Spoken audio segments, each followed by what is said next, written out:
सोनं खरेदी बंद करणं ही शक्यता वाटत नाही असं राजेश रोकडे यांनी म्हटलंय।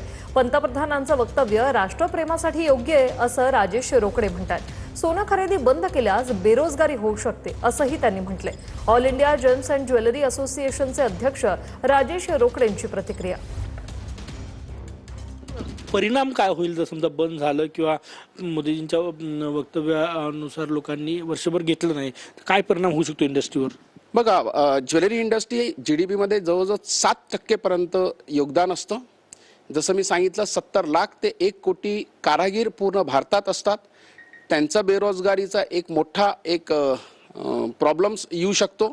पुन्हा या इंडस्ट्रीमध्ये भरपूर लोक असे पण आहे जे लोक याच्यासोबत एन्सेलरी ज्याला म्हणता येईल की याच्यासोबत पर्स खरेदी करणारे किंवा डब्बी जे आम्ही बॉक्सेस ज्वेलरी बॉक्सेस जे आम्ही उपयोगात आणतो ते आहे। अशा वेगवेगळ्या प्रकारच्या इंडस्ट्री पण याच्यावर अवलंबून असतात।